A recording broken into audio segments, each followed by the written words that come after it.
दोस्तों आपको हमारी ऐप विष्णु इकोनॉमिक्स स्कूल पर इकोनॉमिक्स से रिलेटेड 250 कोर्सेज मिलेंगे जो कि डिफरेंट यूनिवर्सिटी के इकोनॉमिक्स ऑनर्स और एम इकोनॉमिक्स के कोर्स सिलेबस के अकॉर्डिंग है। इसके अलावा यूजीसी नेट का सिलेबस हम आप बच्चों को प्रोवाइड कराते हैं, यूपीएससी इकोनॉमिक्स ऑप्शनल का, इंडियन इकोनॉमिक्स सर्विसेज के। इसके अलावा डिफरेंट स्टेट बोर्ड में पीजीडी इकोनॉमिक्स की जो वैकेंसी निकलती है उनके भी हम सिलेबस प्रोवाइड कराते हैं।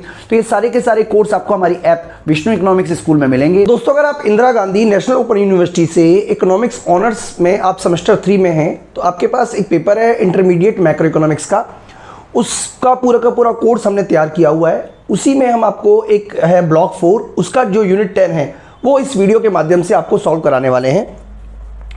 तो देखिए ये है मुंडेल फ्लेमिंग मॉडल और इस मॉडल में हम बेसिकली आप बच्चों को इस वीडियो में आपको समझाएंगे ये वाला पार्ट, यानी कि यहाँ से स्टार्ट करेंगे आप बच्चों को और ये सारा का सारा दिस वन हम आपको इसमें कवर करने की कोशिश करेंगे।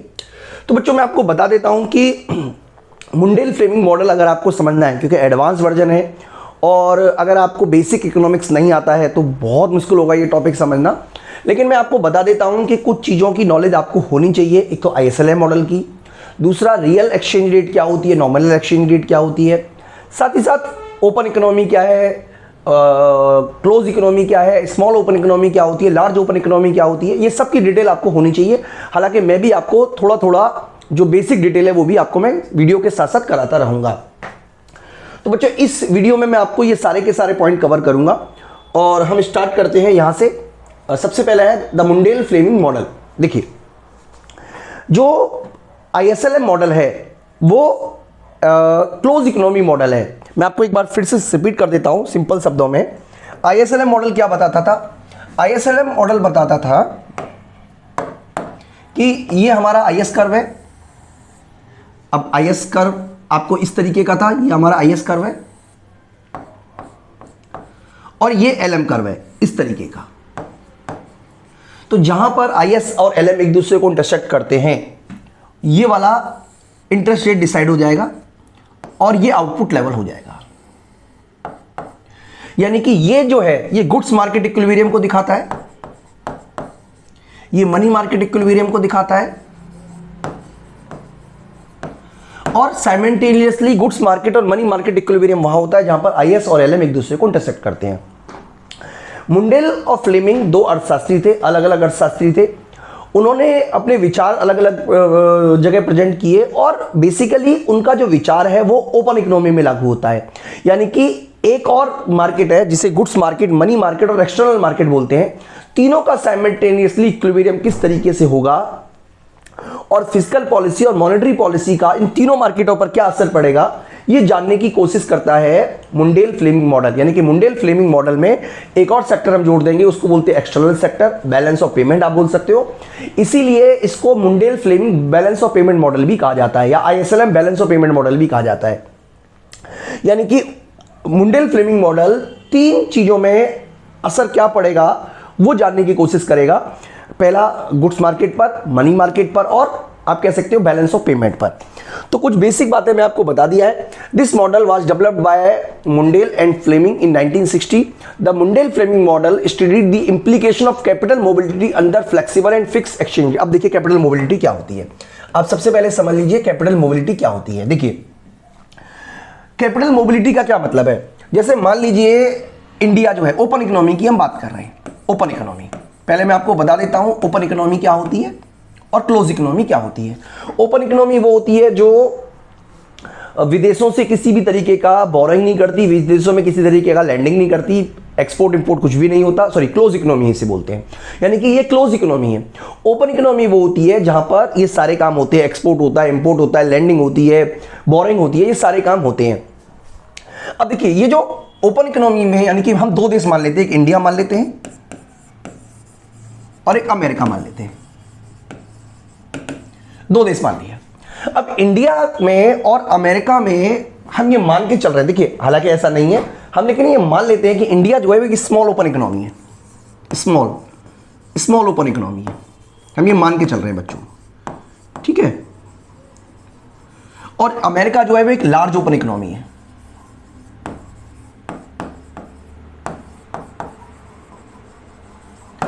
और जो मान लीजिए वर्ल्ड इंटरेस्ट रेट चल रहा है वर्ल्ड इंटरेस्ट रेट जो है मान लीजिए 10% चल रहा है। स्मॉल ओपन इकोनॉमी का मतलब है कि इंडिया की इकोनॉमी इतनी स्मॉल है कि वो बोरिंग करके या लैंडिंग करके इस 10% इंटरेस्ट रेट को इन्फ्लुएंस नहीं कर सकती। हाँ, इंडिया की जो इंटरेस्ट रेट है वो इस वर्ल्ड इंटरेस्ट रेट से इन्फ्लुएंस तो होगा, लेकिन इस वर्ल्ड इंटरेस्ट रेट को इन्फ्लुएंस नहीं कर सकता है। इसको बोलते हैं स्मॉल ओपन इकोनॉमी। यानी कि इस पूरे के पूरे मॉडल में हम स्मॉल ओपन इकोनॉमी का एजम्पशन लेके चलेंगे, यानी कि हम ये मान के चलेंगे कि एक इकोनॉमी इतनी स्मॉल है कि वो वर्ल्ड के इंटरनेशनल इंटरेस्ट रेट को इन्फ्लुएंस करने की पावर नहीं है। लार्ज ओपन इकोनॉमी वो होती है जो वर्ल्ड इंटरेस्ट रेट को इन्फ्लुएंस कर सकती है। हम ये दो हाइपोथेटिकल चीजें मान के चलेंगे। कैपिटल इनफ्लो का मतलब है कि पैसे, जैसे मान लीजिए इंटरेस्ट रेट है, इंटरेस्ट रेट आई है और आई स्टार है। यहां पे आई का मतलब है डोमेस्टिक इंटरेस्ट रेट, आई स्टार का मतलब है इंटरनेशनल इंटरेस्ट रेट। अब देखिए, मैंने कभी ये तो नहीं कहा कि इंटरनेशनल इंटरेस्ट रेट और डोमेस्टिक इंटरेस्ट रेट बराबर ही रहेगा, ऐसा नहीं है। बराबर से घट भी सकता है, बढ़ भी सकता है, लेकिन उनकी टेंडेंसी बराबर होने की ही होती है। कैसे बराबर होने की होती है? जैसे मान लीजिए अगर इंटरेस्ट रेट ज्यादा होगा डोमेस्टिक से, यानी कि इंडिया में जो इंटरेस्ट रेट है वो 12% है और डोमेस्टिक इंटरेस्ट रेट जो है वो 10% है, तो विदेशी भारत में इन्वेस्टमेंट करेंगे। इससे क्या कहते हैं? Net capital. इससे बोलते हैं कि नेट कैपिटल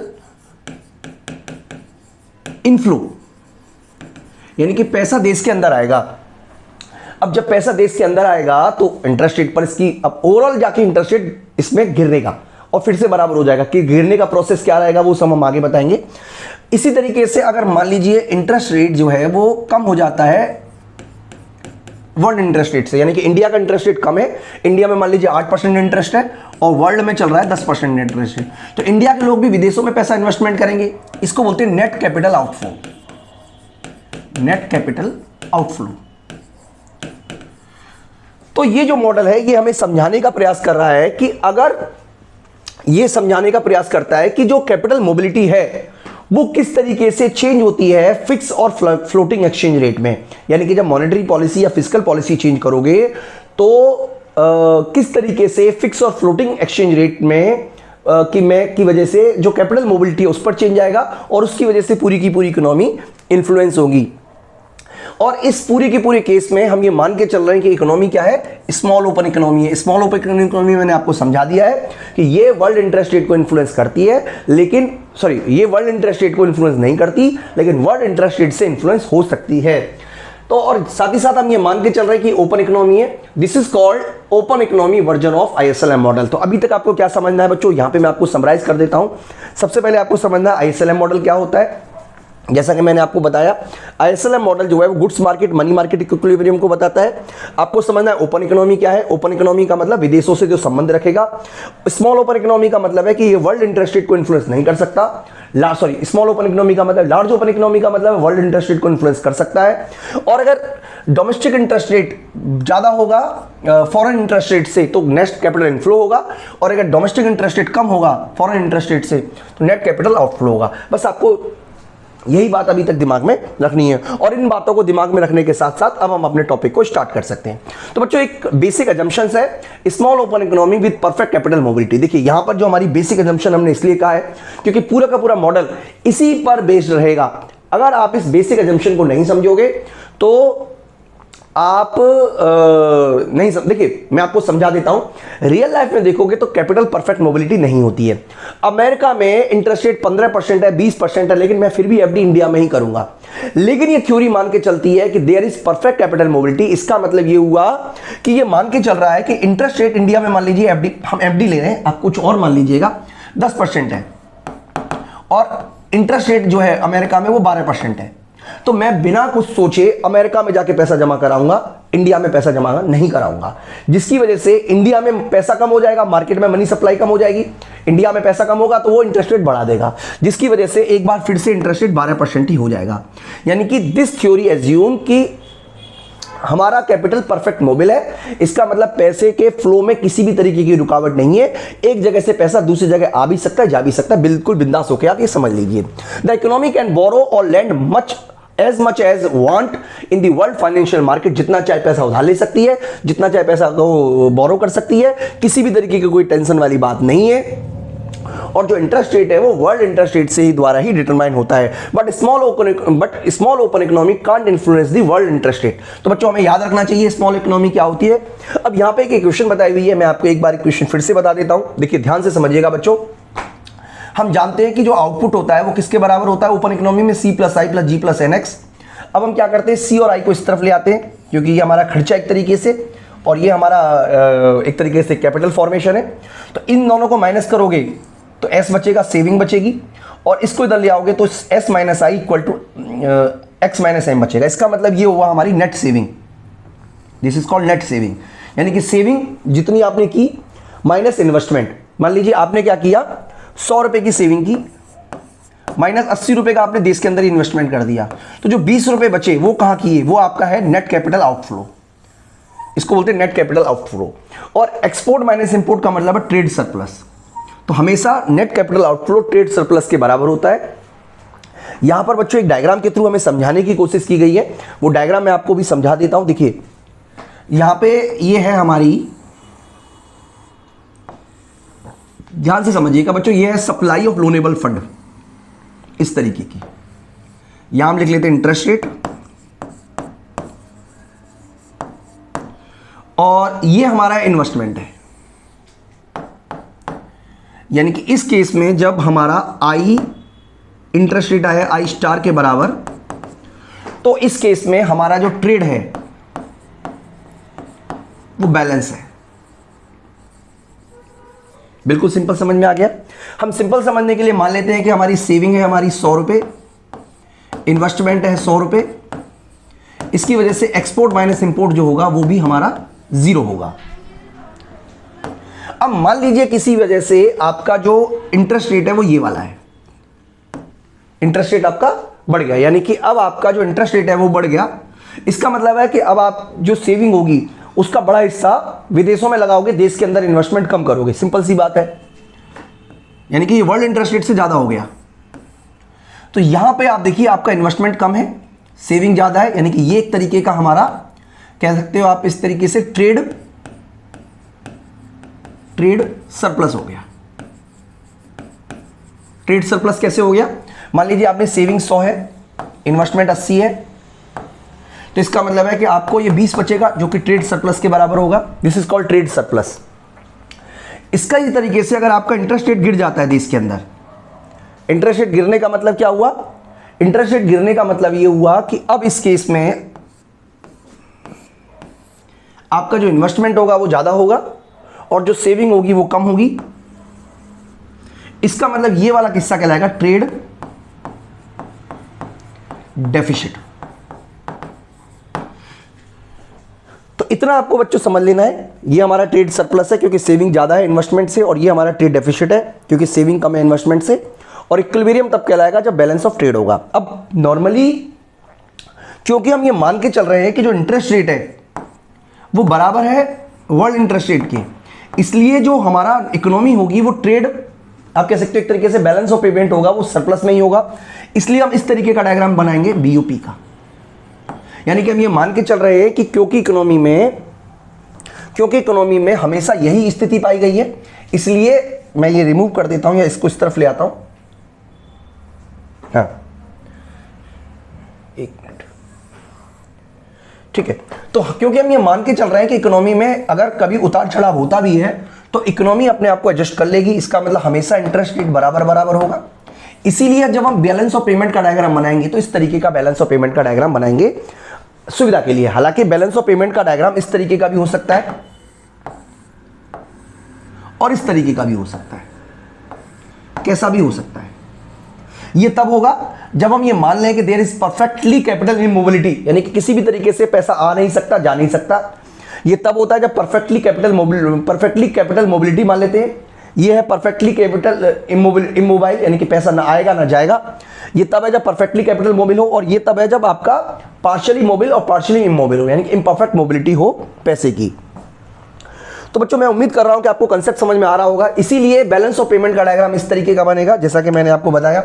इसका मतलब ये हुआ कि इकोनॉमी में हमेशा ट्रेड जो है वो interest rate world interest rate के बराबर है, और इकोनॉमी में इस तरीके का बैलेंस ऑफ पेमेंट का डायग्राम बना दिया। हालांकि ये वाला डायग्राम इग्नो की बुक में नहीं बताया हुआ है, और जैसे ये वाला डायग्राम ये तो मैंने अपनी तरफ से लिया है समझाने के लिए। बेसिकली आपको ये समझाना है कि ये जरूरी नहीं है कि interest rate world interest rate के बराबर हो, लेकिन क्योंकि हम परफेक्टली कैपिटल मोबाइल को अपनी एग्जांपल लेके चल रहे हैं मोबिलिटी को, इसीलिए इस तरीके का इंटरेस्ट रेट बन जाएगा। आप डायग्राम के थ्रू बताएं तो इस तरीके का बैलेंस ऑफ पेमेंट बन जाएगा लॉन्ग रन में, इस तरीके का सीधा चला जाएगा जैसा कि यहां पे बनाया हुआ है। ठीक है, तो इसके अंदर कुछ एजम्पशंस थी जिससे जो हम एक बार देख लेते हैं। Perfect capital mobility implies investor can move capital to the country offering higher return without any restriction, ये हमने ऑलरेडी समझ लिया है। The interest rate in small open economy determined by the world interest rate, यानी कि आई जो होगा वो आई स्टार के बराबर होगा, और जो बैलेंस ऑफ पेमेंट होगा वो भी इक्विलिब्रियम में होगा, जैसा कि यहां पे हमें दिखाया हुआ है। इसके अलावा it is also assume that price level home and price level abroad do not very, यानी कि ये जो है थ्योरी ये पी को और या पी स्टार को और पी को कांस्टेंट मानती है, ये आप याद रखिएगा बच्चों। यहाँ पे ये जो है ना ये वाला this is real interest rate और ये नॉमिनल इंटरेस्ट रेट को बता रहा है। यानी कि नॉमिनल इंटरेस्ट रेट कैसे डिसाइड होगा, मैं आपको एक सिंपल एग्जांपल देके बता देता हूँ। रियल एक्सचेंज रेट और नॉमिनल एक्सचेंज रेट में क्या फर्क है। हम सुविधा के लिए मान रहे हैं कि $1 जो है अपनी सभी एग्जाम्पल में हम यही मान के चलेंगे 50 रुपीज के बराबर है। इसका ये मतलब नहीं है कि हमारे यहाँ पे परचेजिंग पावर भी वही है। अब मान लीजिए कि कोई गुड्स जो है वो इंडिया में है 100 रुपए की, ठीक है, वही गुड्स मान लीजिए अमेरिका में है 50 रुपए की, तो हम किस तरीके से रियल एक्सचेंज रेट निकालेंगे। अभी हम क्या करेंगे, नॉमिनल एक्सचेंज रेट निकालना चाहें हम, ये रियल एक्सचेंज रेट मान लेते हैं, तो 50 इंटू, क्योंकि ये पी स्टार का मतलब है प्राइस ऑफ फॉरेन गुड्स और इसका मतलब है हमारा प्राइस ऑफ डोमेस्टिक गुड्स। तो अगर हम real exchange rate nominal exchange rate निकालेंगे, रियल एक्सचेंज रेट तो 50 ही है, इसका मतलब ये हुआ कि आपका रियल एक्सचेंज रेट का मतलब है परचेजिंग पावर, यानी कि कितनी गुड्स आप ज्यादा खरीद सकते हो। यानी कि इसका मतलब रियल एक्सचेंज रेट 50 का मतलब ये हुआ कि जितनी गुड्स आपके भारत में 50 रुपए की आएंगी उतनी गुड्स अमेरिका में $1 में आ जाएंगी। ये रियल एक्सचेंज रेट का मतलब है। नॉमिनल एक्सचेंज रेट का मतलब है कि $1 कितने रुपए में कन्वर्ट होगा। तो इस केस में अगर हम देख के चलें तो यहां पे जो नॉमिनल एक्सचेंज रेट आएगा वो 100 रुपए आएगा। यानी कि इस केस में अगर हम देख के चले तो $1 जो है वो 100 रुपए के बराबर है। अब हम ये बोले कि अगर मान लीजिए किसी वजह से नॉमिनल एक्सचेंज रेट डिक्रीज हो जाती है, यानी कि अगर हम डिक्रीज हो जाता है तो उसी प्रोपोर्शन में रियल एक्सचेंज रेट भी डिक्रीज हो जाएगी।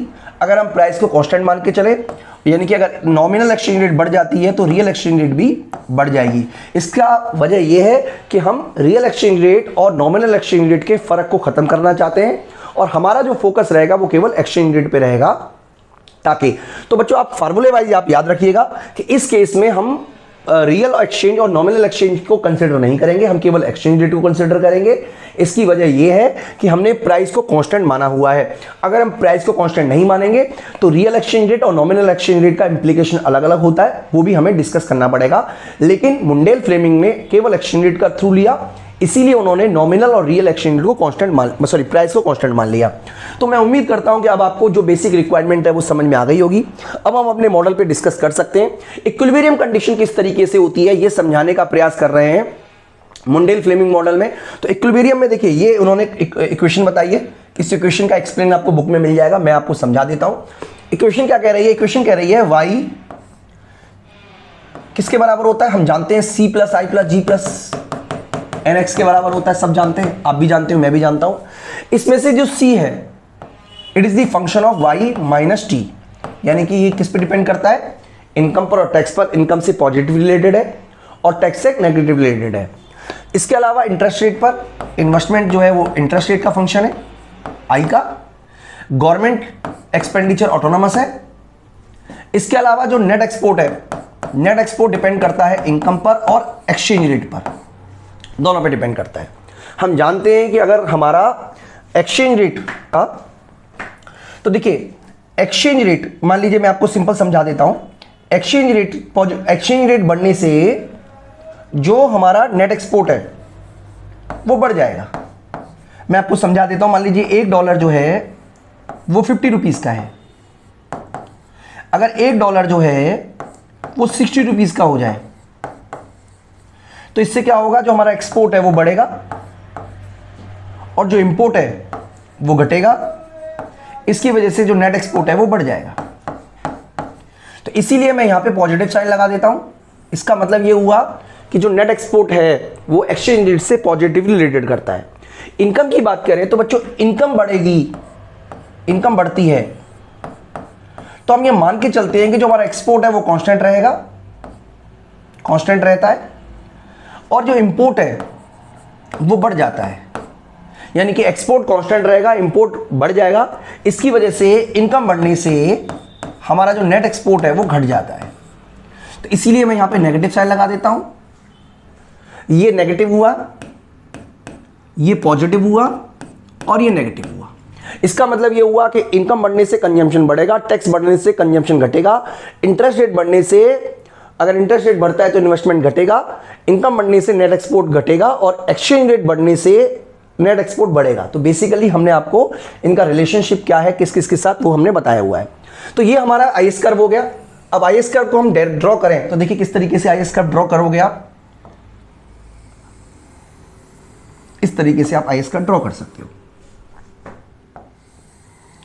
तो बेसिकली हम यहां पे ये बता रहे हैं कि ये जो आईएस कर्व है ये किस किस से इंफ्लुएंस होगा, ये इंफ्लुएंस होगा सी से, आई से, जी से और एनएक्स से, इन सबसे जाके इंफ्लुएंस होगा।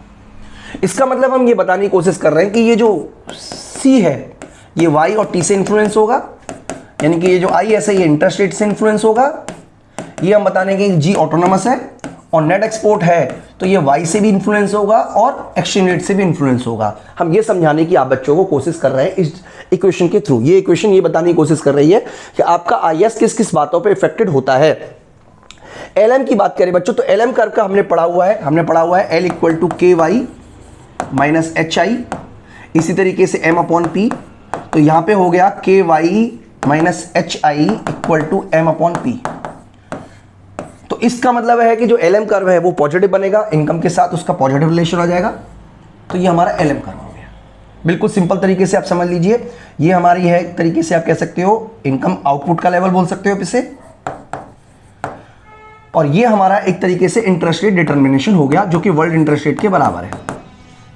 और एक और कर्व आएगा इसके अंदर जो कि है बैलेंस ऑफ पेमेंट कर्व। हम ऑलरेडी समझ चुके हैं बच्चों कि बैलेंस ऑफ पेमेंट कर्व हमेशा हमारा इसके बराबर होगा, इस तरीके का। ये हमारा बीओपी हो गया। तो बैलेंस ऑफ पेमेंट कर्व इस तरीके का क्यों है हम ऑलरेडी डिस्कस कर चुके हैं इसके थ्रू। इक्वेशन वाइज आपकी बुक में इस तरीके से बताया हुआ है x माइनस एम। अब देखिए उन्होंने क्या बताया मैं आपको बता देता हूं, जो मैंने बताया था वही चीज है। हमने बताया था कि जो हमारा एक्स एम है, यानी कि हमने बताया था कि जो s माइनस आई है, ठीक है, वो बराबर होनी चाहिए किसके, x माइनस एम के। ये हमने आपको ऑलरेडी बताया था, बिल्कुल सिंपल तरीके से समझाया था हमने आपको। अब s माइनस एफ को इन्होंने f कह दिया, f, ठीक है जी, उन्होंने क्या कहा, इसको f कह दिया। इसका मतलब उन्होंने ये कह दिया इस पूरी की पूरी इक्वेशन को कि अगर हमारा ये f इस सब का जो जोड़ है वो 0 के बराबर है, यानी कि f x माइनस एम ये 0 के बराबर है, तो हमारा एक तरीके से बैलेंस ऑफ पेमेंट इक्विलिब्रियम में होगा। तो बच्चों आप अगर आपका मन चाहे तो आप इसको ऐसे भी लिख सकते हो कि x माइनस एम, ठीक है, इधर जाएगा तो ये हम लिख सकते हैं minus x minus I equal to 0। अब क्योंकि हम यहाँ पे इसको लिख रहे हैं, ये इनफ्लो है हमारा, अब हम इसको आउटफ्लो के रूप में लिखें तो हम इसको प्लस लगा सकते हैं और ये हम f लिख दिए। इसका मतलब f का मतलब है यहाँ पे नेट कैपिटल आउटफ्लो, ठीक है। अगर हम माइनस में लिखेंगे तो इनफ्लो हो जाएगा, आप प्लस में लिखेंगे तो आउटफ्लो हो जाएगा। तो ये हमारा सीधा का सीधा कंसेप्ट है, जैसा कि हमने आपको ऑलरेडी यहाँ पे समझा दिया है बच्चों। अब आगे हम आप बच्चों से ये बताने की कोशिश कर रहे हैं कि 3 तरीके की शेप होती हैं जो हमारे बैलेंस ऑफ पेमेंट कर्व की होती है। इक्विलिब्रियम कंडीशन हम आपको बता देंगे। बेसिकली अभी तक हमने आपको ISLM मॉडल किस तरीके का बनता है वो हमने बता दिया है, इक्विलिब्रियम कंडीशन हमने आपको ऑलरेडी बता दिया। 3 तरीके की शेप होती है, इस तरीके की और इस तरीके की, इस तरीके की। तीनों शेप कब होती है वो भी हमने डिस्कस कर लिया था पहले ही। इस तरीके की तब होगी जब परफेक्ट कैपिटल मोबिलिटी होगी, इस तरीके की तब होगी जब परफेक्ट कैपिटल इमोबिलिटी होगी, और इस तरीके की केस तब होगा जब नॉर्मल कंडीशन होगी, जब इम्परफेक्ट कैपिटल मोबिलिटी होगी। तो बच्चों अब हम अपने डायग्राम जो है कि जो मूल डायग्राम है उस पर आ जाते हैं, जो कि इक्विलिब्रियम कंडीशन को बता रहा है कि कोशिश करेगा। और इक्विलिब्रियम कंडीशन के बारे में हम ऑलरेडी डिस्कस कर चुके हैं, एक बार मैं आपको फिर से समझा देता हूं। देखिए, आपको यह समझना है कि जो आईएस कर्व है वो डाउनवर्ड होगा, आपको पता होना चाहिए आईएस कर्व डाउनवर्ड क्यों होता है। एलएम कर्व अपवर्ड होगा, आपको यह भी पता होगा एलएम कर्व अपवर्ड क्यों होगा।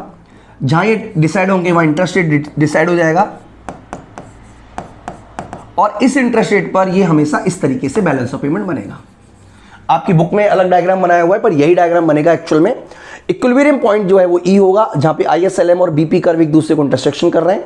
इसका मतलब ये हुआ कि इस केस पर रेट ऑफ इंटरेस्ट जो है वो वर्ल्ड इंटरेस्ट रेट के बराबर है। In any other interest rate, यानी कि अगर कोई इंटरेस्ट रेट चेंज होता है तो या तो कैपिटल इनफ्लो होगा या आउटफ्लो होगा, और ओवरऑल इनफ्लो आउटफ्लो की वजह से एक बार फिर से बैलेंस ऑफ पेमेंट जो है इक्विलिब्रियम में आ जाएगा।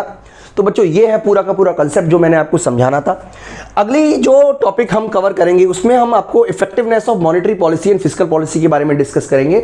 लेकिन बच्चों जो बच्चे हमारे एप्लीकेशन के थ्रू खरीदेंगे उनको तो ये वाला वीडियो कंटिन्यू हम करा देंगे, लेकिन जो बच्चे वीडियो एप्लीकेशन के यूट्यूब के थ्रू देख रहे हैं उनके लिए बच्चों इतना ही वीडियो हम खत्म करेंगे, और मैं उम्मीद करता हूँ आपको कंसेप्ट समझ में आया होगा। Thank you.